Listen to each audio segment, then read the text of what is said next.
remember that. Okay. So yeah. So today, this morning, we will have two talks. One a bit on the TeXmacs documentation. So how you can write yourself some documentation which might be included in TeXmacs, the main distribution, or well, you can also of course distribute it yourself.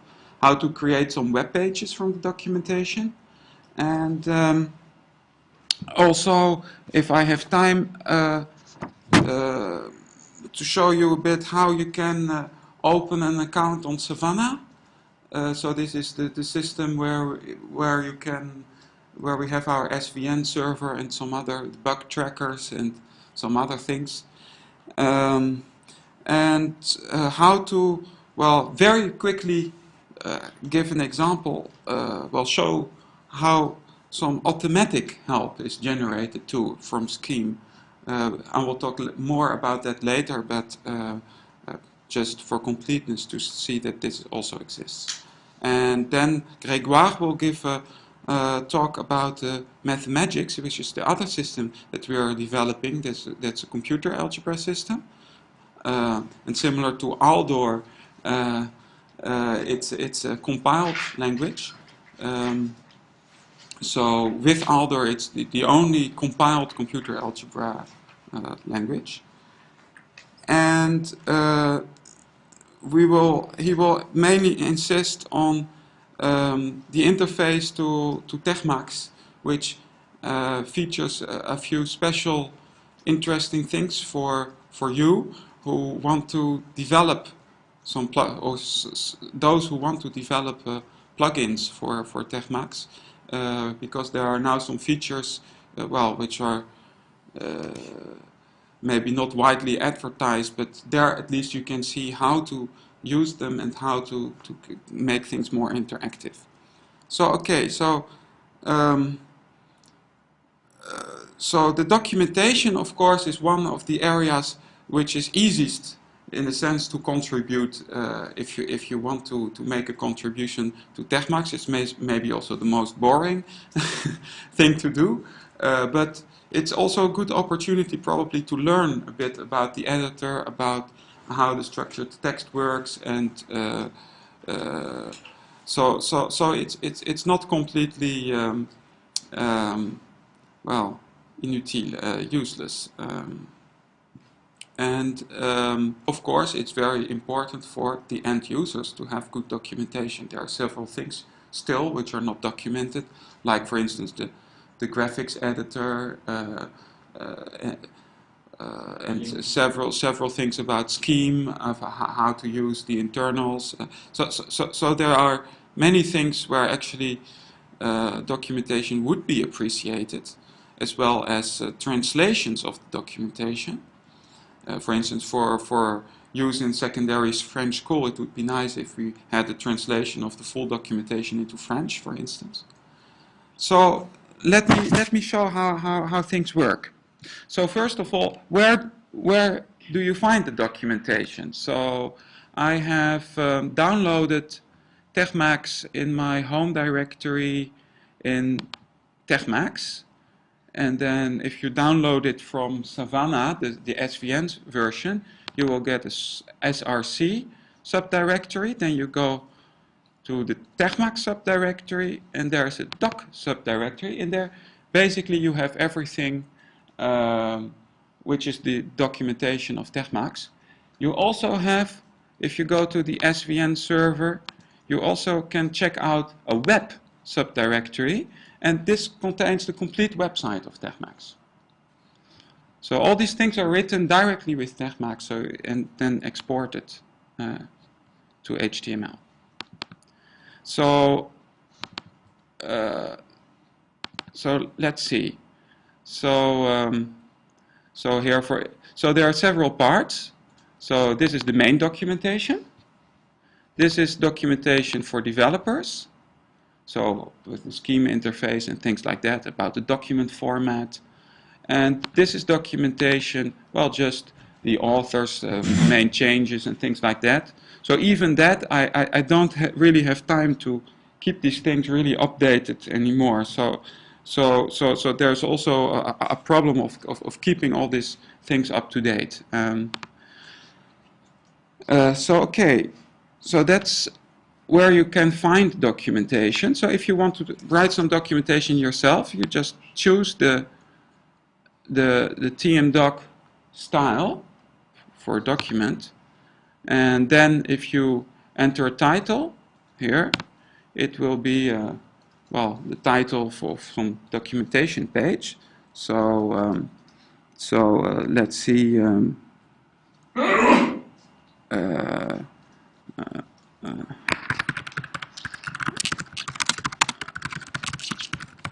So there we go. And you see now when I type this thing, I can insert also the copyright information. So this, of course, is important if you want the documentation to be included into TeXmacs. We really need all this copyright stuff to be clean.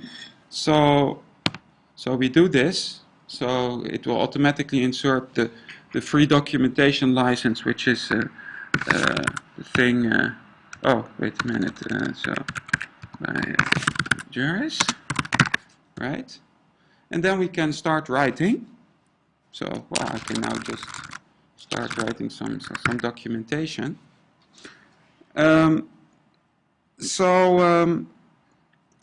you see, there are some additional icons now in the bar here in the documentation tab, and there's a little menu too with some specific things for writing documentation. And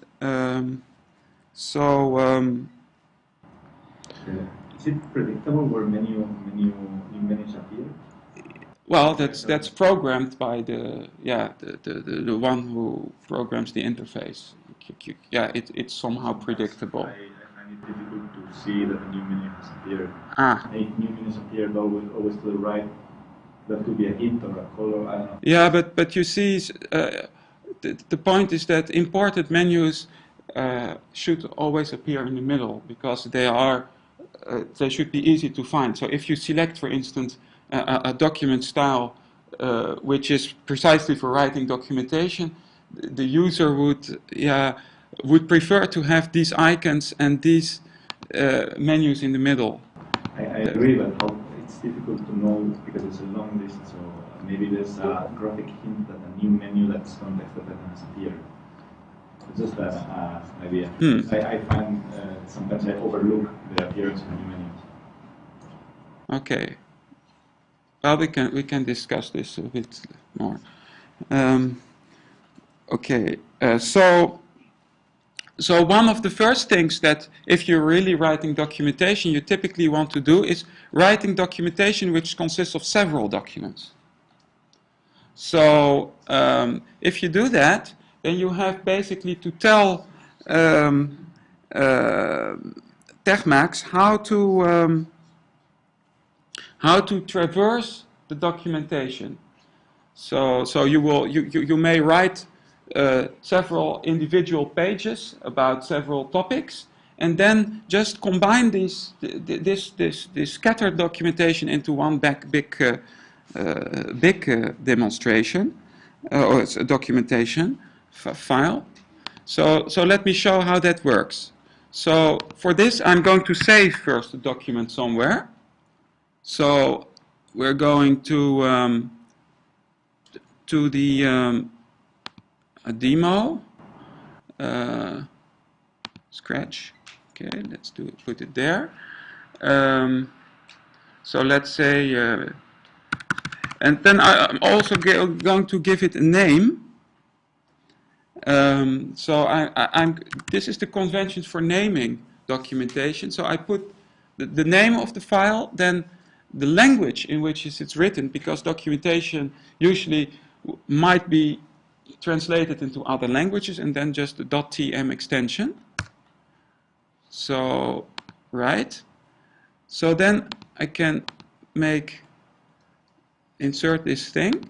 And then inside this traversal structure, I can insert branches. So I can do a first branch, for instance,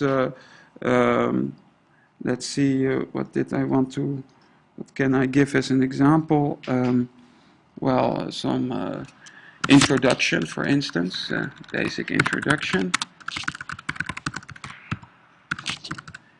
I think it was like this. Maybe yeah, right. So this will create basically a hyperlink to a second file which should be named intro.n.tm. So I can just save this file under that name so that I don't have to type everything again. And this is the tab completion, right?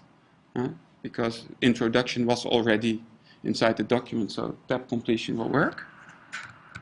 And then I can start writing some introduction here.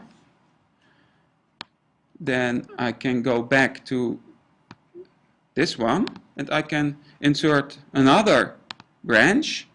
Like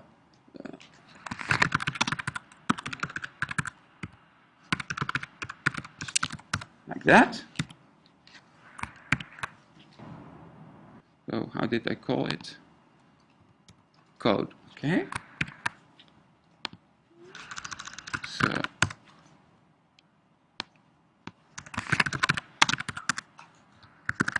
right. And now, one thing you can do with any kind of documentation is extract the full manual. So now I have written something which consists of several parts. If you go to help and then to full manual, you can from this meta file which says how to traverse the documentation, you can generate either a book or an article. So for instance, I say compile article, and then you see up it makes some well, final readable documentation out of that. Can you go the other way? From this extract yeah, well, no, because it contains much more information, the original structure, right? No, this is extracted. So I had 3 files, right? I had this main file and then 2 separate files, because documentation you usually write that in quite independent way. So, one person is going to write something about the graphics and someone else about tables and so on. So basically there is some markup to say, if you want to compile a book out of some documentation, how are you going to put things together?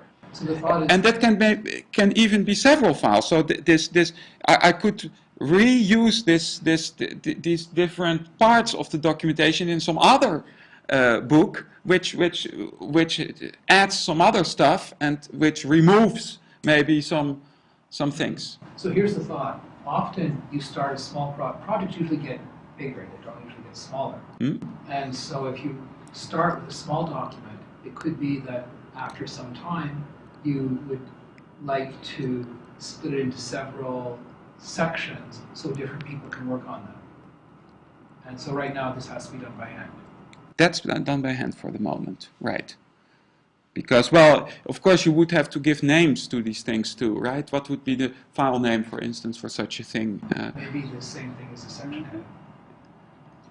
It's no longer on DOS. But okay, I keep the idea in mind.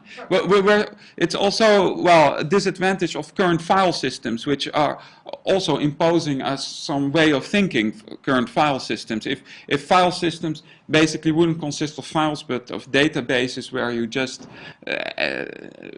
associate, documentation to titles, full titles, for instance, then what you say would make perfect sense, for instance. How does that differ with building a file name from a title?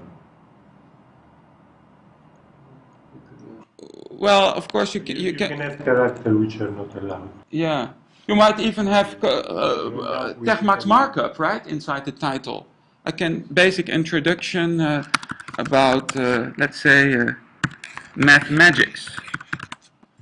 Right? and that's some markup. It's not ASCII anymore. And relative to So- the first year comma with the same text, we can So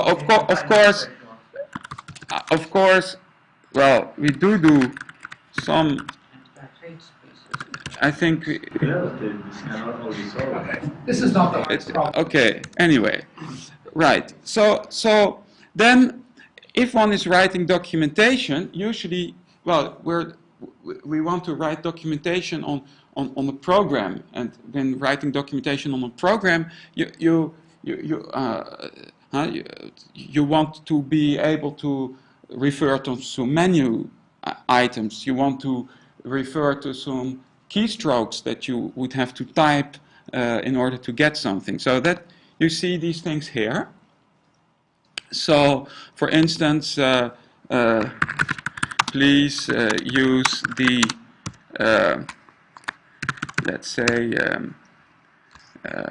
file open menu in order to open a new file or an existing file, right? Okay. And you will be able to save it using menu file save. Then you can also do so a variant of this is submenu. So now I still have inside, as you see, the file is still there, but it's not visible anymore. So this is just because if you want to refer to a submenu item, it still should appear in the index as the full menu. Okay, so this is a way to do that. You may also use, and then we can do a keyboard shortcut, explicit keystroke, F2. Okay. But of course, on some systems, F2 might not work. So basically, keystrokes are very dependent on the system you're working on. We have seen yesterday that we have these different user preferences, like a Windows kind of keyboard layout, a Linux kind of keyboard layout, a Mac keyboard layout, and these things are different. So there is another way to do this, and that is to use, you may undo an action using, and then I rather type the scheme command, which is going to be executed, for which this thing is going to be a shortcut. And this will, yeah, from the database of all active keyboard shortcuts, automatically generate the right thing that has to be pressed. So if I select another profile, like here I'm in Emacs mode, but if I would take a Mac OS mode, then this would be something different, what you see. Okay, so the documentation then will really be adapted to the system you're working on. If I change my personal profile, then it will remind me of what I had set the abbreviation to be. If you change your profile, then If I change my personal system so that it uses all my own key bindings, but I have bad memory, this will help me. yeah, right. And then you'll also see that you can refer, for instance, to icons.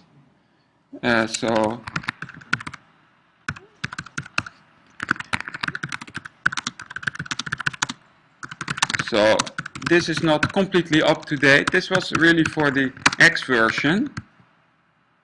Okay. And as you see, it's not the new one. So this will, well, this has to be corrected. But the idea, nevertheless, is that you can insert an icon like this, right? Okay.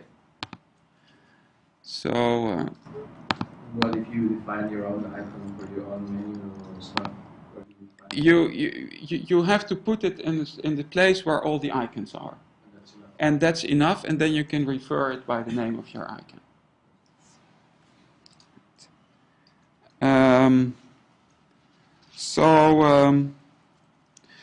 Now, of course, if you're documenting, if you're writing a new style file, for instance, then typically you would add some new markup things yourself.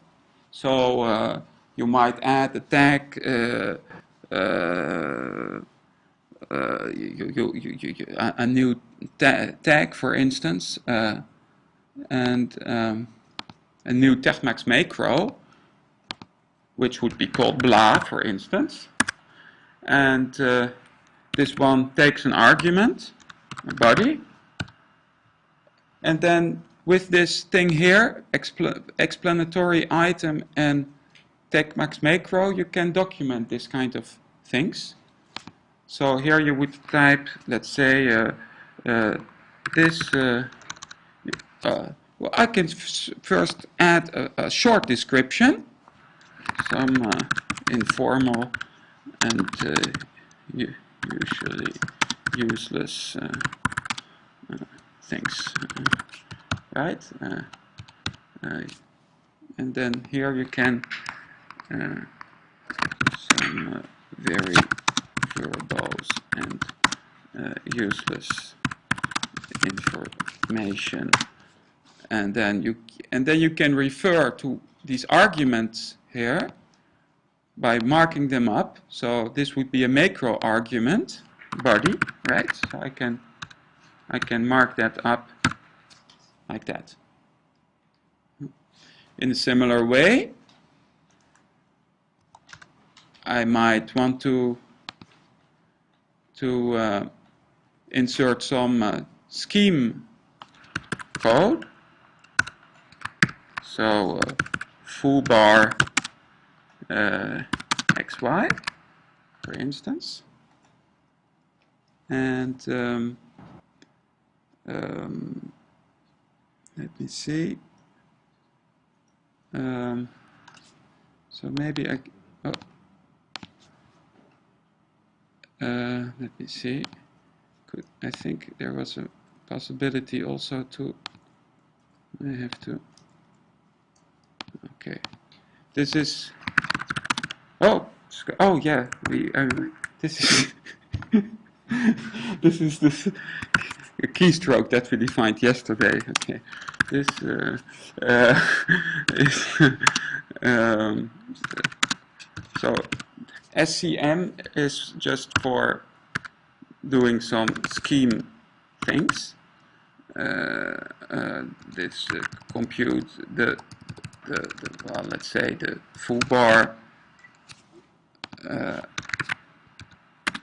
function does a twisted multiplication of scheme X and scheme Y, for instance. Okay. Is there any reason not to have this also go through highlighter? It is automatically. So if I would really do something more interesting, for instance, I would say, let's say, open buffer, I think.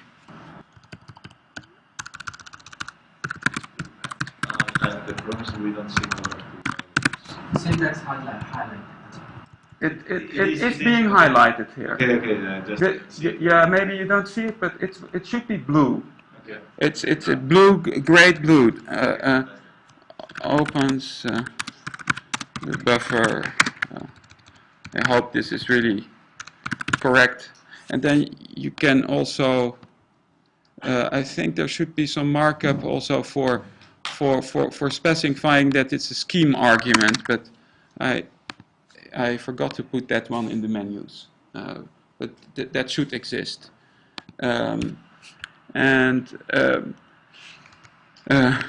Its definition, you can also insert some nice scheme code. I think it's not correct. So, There's no argument to open buffer. oh, it's not? I don't know, I'm not sure, but Without argument, it works. Let's see. We can know this, right? We just see procedure source open buffer. Yeah. So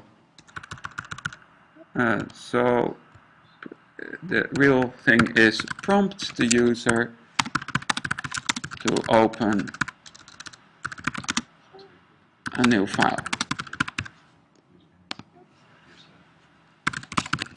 Okay. Joris, how robust is the scheme implementation? If I took a 100,000 line scheme library from somewhere. It's the standard GNU implementation. Okay. So here we can also oh, it's here, right? You can also insert some blocks of code. So you have the inline code. So this is the one that we already used, the SCM macro. But you can also insert blocks of code. So inside documentation, that will give you something nice like this. And then I can, yeah, in this case, I could just copy and paste this definition. I might want to, yeah, okay. I might want to write it like that.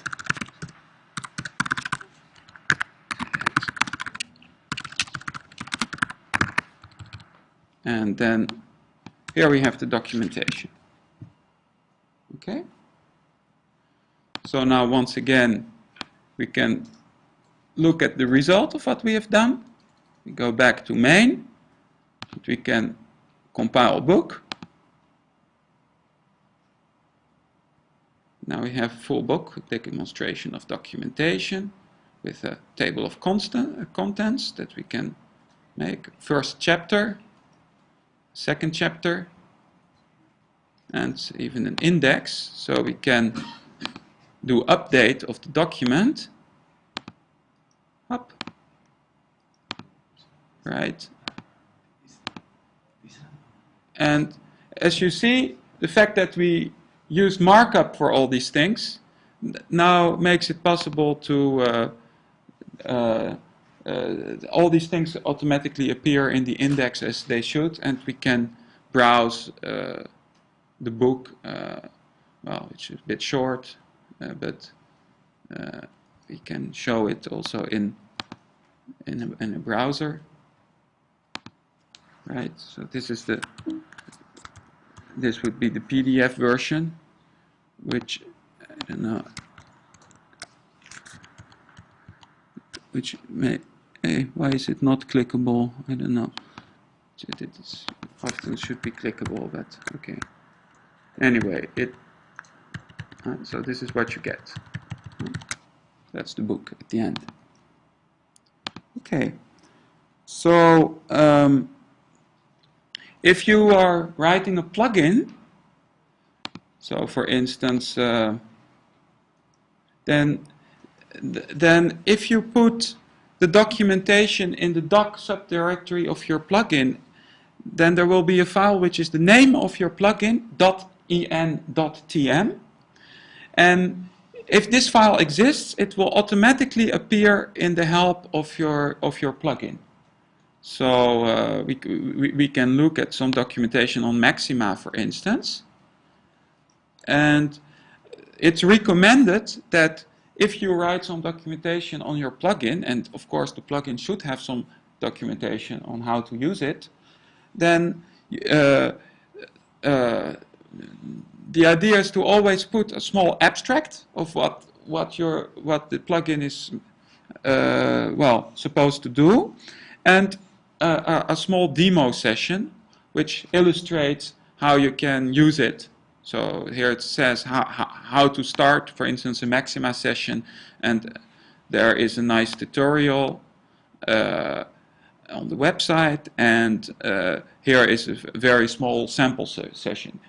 In the main documentation, of course, these sample sessions should be kept relatively small. If you put very large images inside, then this will explode the size of TeXmacs, right?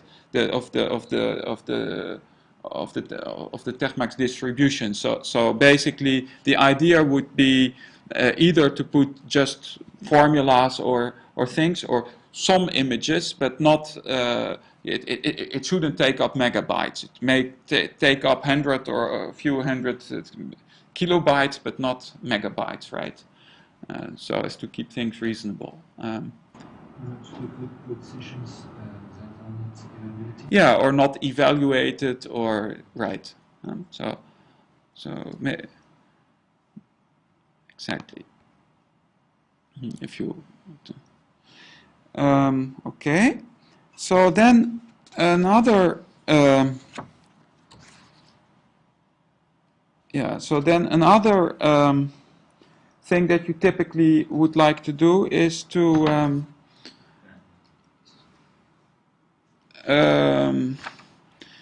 create a website out of documentation, or just to participate to the TeXmacs website itself. We're searching, for instance, again for people, for instance, to main the frequently asked questions list and things like that. And well, the idea is similar. In that case.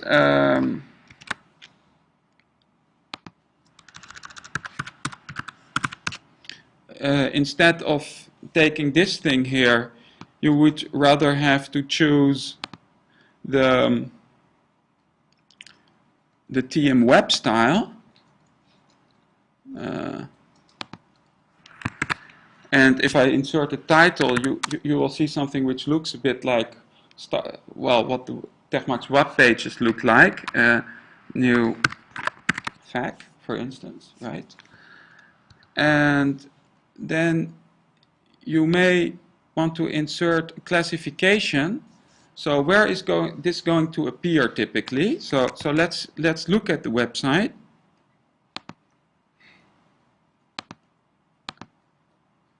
So download, help. So in help, this is yeah, right, okay. So there we have a FAQ, right? So we might call it, so for the classification, we might say this is help and then FAQ. Okay. And then we again have to insert the copyright. And so on. Okay, then I can type. There are some, well, additional things for creating JavaScript, for creating some hyperlinks. And so hyperlinks, we also already saw that yesterday, how to create hyperlinks. Hyperlinks can point to other TeXmacs files, and when we will export them to HTML, the pointers to other TeXmacs files will automatically replaced by links to HTML files, the generated HTML files. So it may be a bit so creating a website then is just done by doing tools, web, create website, and you basically have to give a source directory where are the sources of the files that we want to export, and then we have to give a destination directory. That's the point where we want to export to. So I would have to create that one.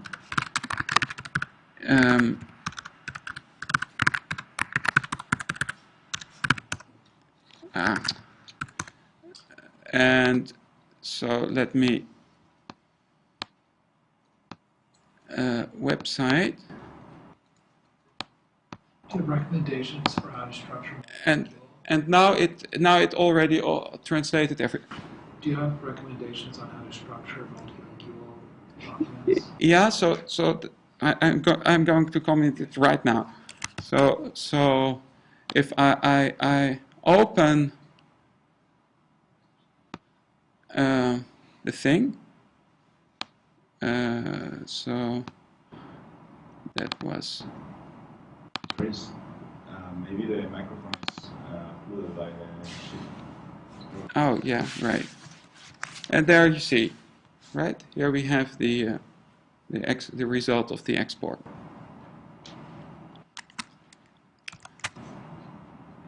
So then you can put math and so inside. So you may also, in your preferences, want to specify how there are some options on how to convert. We'll talk a bit more on converters tomorrow. But you see, you can use MathML or export formulas as images typically. So you might select these the way things work. So yeah, so now if you want to do just a question on this, can I select if I'm exporting to HTML? Can I select whether and I want images in the document because there's still some old browsers out there. Can I select whether the alt tag contains MathML or tag? At the moment, no. At the moment, No. No, at the moment, yeah, I don't think it contains anything, right? I think so. Because the source is not LaTeX. I could put rather the TeXmacs source, but I could export some LaTeX, but of course, but we could add indeed some. Now there is also MathJax, for instance. We might want to export something like that too for doing it changes a lot. In some sense, there's what you want the main body of the formula to, how you want the formula to be presented, and what you want the alternative to be, and there are n-square combinations. Yeah, right, exactly. Yeah, exactly.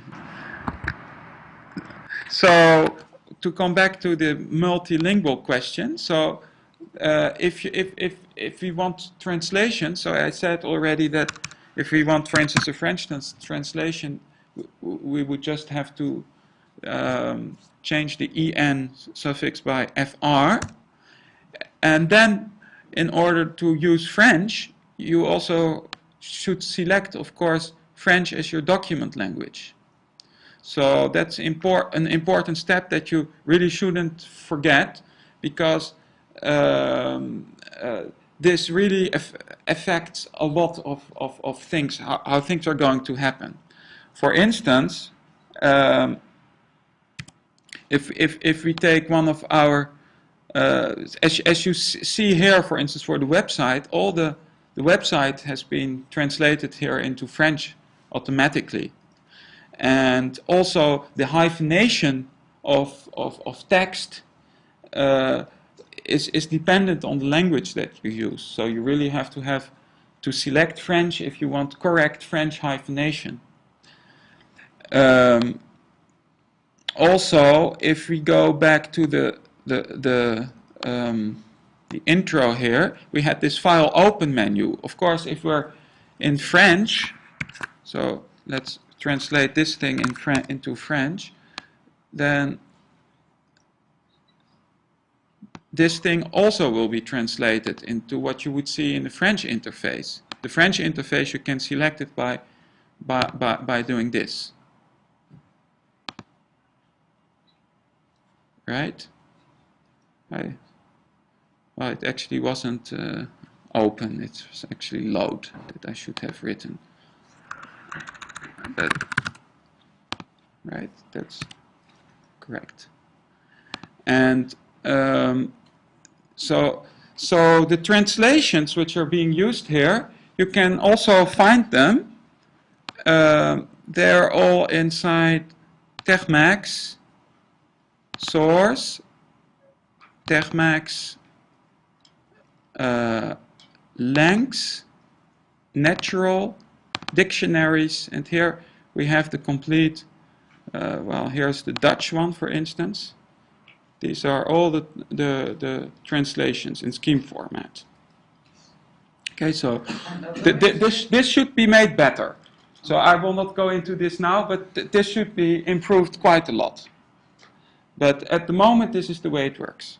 So in the, what I was asking before about the language structure, was about when you have a website, in some sense there's like the primary version, and then there's translations. And the primary version might be English or Japanese, and the translations might be, or whatever, and the other, and you would have other languages translations. And so when you look at the site and you want to somehow change the head version and have the translations follow, if all of the languages are in the same place, then it's hard for someone who's maintaining to know which is the right one to be updating, so they don't diverge. Well, at the moment, translations are not handled the right way. It's done in the most simple way, that we just have these suffixes for the translations. What really would be needed is that we have a database which is being maintained, which takes pieces of translations, possibly with contextual information for very short short items, and maintain just a database of how small pieces of text are being translated, typically sentences or maybe paragraphs are being translated into other languages. And then if in the source file you, for instance, modify or add a new paragraph, then basically in the translation automatically you should see, let's say, in red the thing which has not yet been translated, and all the remaining which is still present somehow, it should be done automatically. So that would be the right philosophy, but it's not implemented yet. And there is very old problem, and very serious problem, that TeXmacs translates things which it shouldn't translate. File names, directory names, names of plugins. That it doesn't do as much anymore as before. This has changed. Yeah, but the name of Axiom plugin in Russian is called Axioma in Russian letters, for example. There may be some points where I didn't do the right thing, but in principle we now have the primitives to correct this. So basically whenever you encounter this situation, I can tell you what to do to correct it. But in principle, right. Before it was much worse. Even file names and so were all translated, and now this has ended. So let me quickly show also. Well, there's another thing which is integrated into TeXmacs, which is an automatic tool for comparing files. Yeah, I will very quickly show this to you. So that's in the demo. So Scratch. No, that was diff. So this is another paper that I wrote with Grégoire. So typically you have many versions. So this is the last version, and Grégoire might have written a previous version, and we might want to check the changes which were made. So in that case, you have to select the versioning tool, and you can compare with another version. And here you see the result, and we can simply walk through the differences. You can do that also with these keys. Okay. You see the old version and the new version. You can say, there's a keyboard shortcut for saying Control 1, I think, Control 2. This selects, this one activates. It's Control left and Control right. This one will select either one of the versions, the one that you want to retain, and then with Control Enter you can choose the one that you prefer. Okay. You would be choosing one by one. So this can be done one by one. You can do it on a selection, and you can do it on the document itself. So I can, for instance, say, show the old version. So it will show everywhere. It will retain just the, but I still see where the changes were made, right? The changes are still in the brown parts. So here you can see where are the changes. But you can also say, well, let's look at the new version. Okay, so this just means nothing. It's something which was deleted. Okay, and then I can say, well, at this moment, this is okay. Well, maybe there were a few points where I wanted to keep the old version, and then you can just say, okay, retain the current version. And now current version you can keep your choices of that you made without having to do Ctrl-Enter everywhere. Exactly. Okay. Right. So that's, well, and something similar would be nice for translations, that you can go through versions. Okay. So let me finish with Savannah. So if you go to so the Savannah website, which is https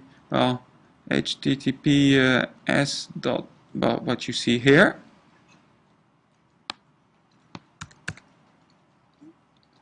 Then you can create an account for yourself over here.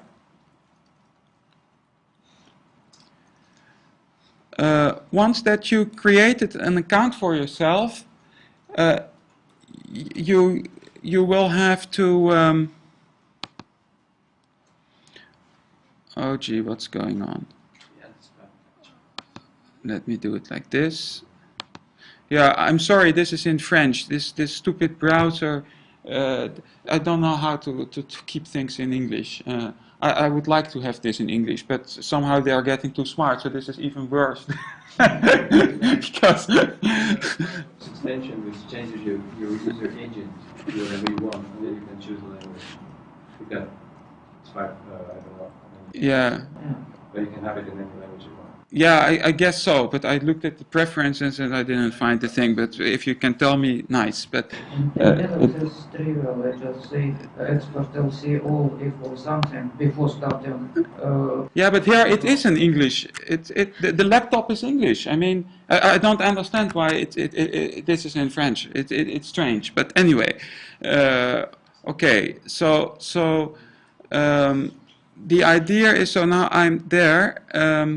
So I think, right. So one important thing to do first is that you register some SSH keys. So these will be used if you want to do commit to the TeXmacs source code or to the TeXmacs website. So you can put an SSH key here, and yeah, and then it will take some time before this is going to be taken into account also. So there is some delay in this. And then you go to groups, and there you can ask here.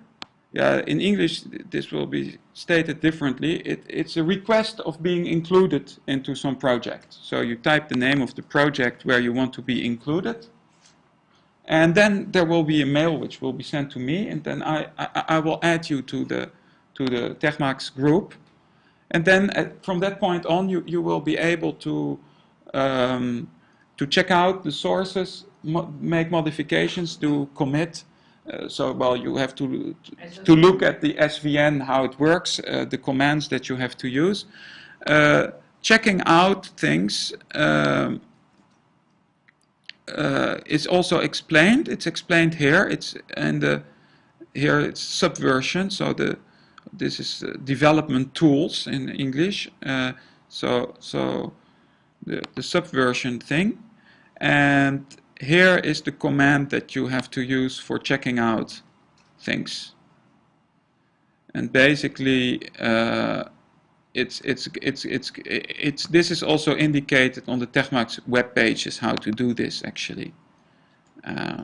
So you basically, if you do that, I think it's somewhere here. Subversion. Yeah, so here is the real line that you will have to use. And if you replace src by web, you will have the web pages. Okay, so that's it. I will talk about the automatic generation of help when coming to the scheme, discussing about scheme. So I think we can have coffee. We are a bit late again, but this time it's not due to me, but to the key issue.